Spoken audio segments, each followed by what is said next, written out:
કાનાએ અમારી માખણની મટકીઓ ફરીથી ફોડી નાખી છે.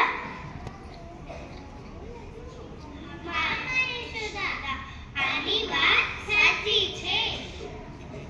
ઠીક છે, આવા દે કૃષ્ણને. હમણાં એની જોડે વાત કરું છું.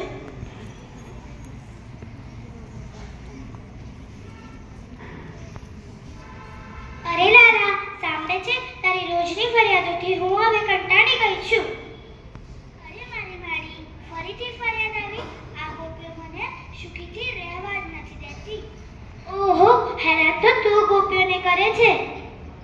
અરે એવું તો હવનમાં અમે બંને ભાઈઓ તો રોજ નવા ટી-શર્ટ ગાયો ચરાવવા જઈએ છીએ.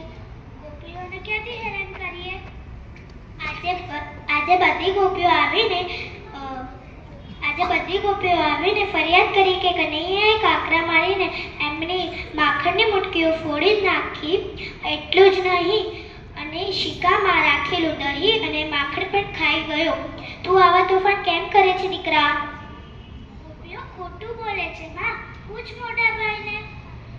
હા માં, કનૈયાની વાત સાચી છે.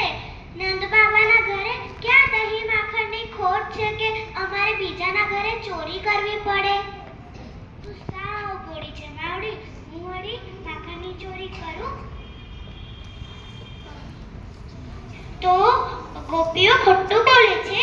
પેલા રમાના ઘરે શિકામાંથી માખણ કાઢતા તને રવાબાએ પણ જોયો છે.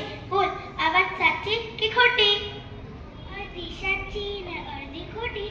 શિકામાંથી માખણ મેં લીધું હતું, પણ એ તો રમાબાના દીકરાને જ ખવડાવ્યો હતો. એ બિચારો શિકાર સુધી પહોંચી ના શકે, એટલે અમે બધા ભાઈબંધો એને મદદ કરતા હતા. તને ન મનાતું હોય તો પૂછ મોટા ભાઈને.